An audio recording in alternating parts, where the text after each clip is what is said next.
नीलाद्रि कंदरानंदी मंदरालय वंदितं वंदे वंदारु मंदारं इंदिरा मंदिरं मह इंदिरा मंदिरं मह इंदिरा अर्थात महालक्ष्मी।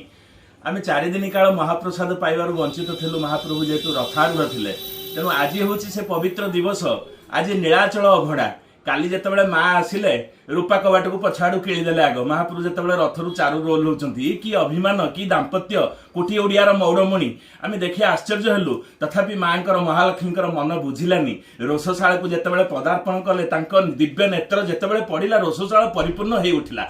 तेणु से मने मने चिंता कले मो देढ़शुर आसुचंती बड़ भाई आसुचंती महाप्रभुंकर काया शांत आसुचंती रथ उपरे कौन से भोग खाइथिबे। तेणु सबु प्रकार व्यवस्था करिकिरी सकाळ धूपर गरम गरम खेचेड़ी वर्तमान आसीची। ओह कि घियो पुचु पुचु खेचेड़ी ता सहित पिठा साग ये साग मध्य आसिक पहुंची। तापर डालमा ये डालमार गोटे अपूर्व स्वाद कहीं ये धूप समय डालमा ये डालमार जो बासना जो स्वाद साधारणतः भोग मंडप मध्याह्न धूप सेमती मिलेनी। आ पिठा आम पाखे आसिक पहुंची। तेणु नित्योत्सव नित्य शिक्ष नित्यश्री नित्य मंगल विहार्चित जगन्नाथ श्री वैकुंठ पुराधिप वैकुंठाधिपति जो नीला कर नीलाचल अभड़ा आसिक आम पाखे पहुंचती। डालेमा बासमती चाउलर अन्न विभिन्न प्रकार पिष्टक पुणी मध्याह्न धूप सरिले आसिक चढ़ई नेदा पहुंचब जोटा चढ़ई नेदा कहुए स्वतंत्र भोग।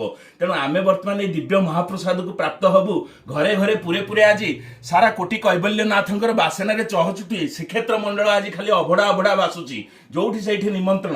तेणु महाप्रभु आमके सुजोग प्रदान करछंती। आमे सकाळ धूप खेचेड़ी सकाळे जोटा हवा कथा संध्या 6:30 महाप्रभुंकर सकाळ धूप भोजन कले ये अमृत वर्तमान आस्वादन करवा। जय जगन्नाथ।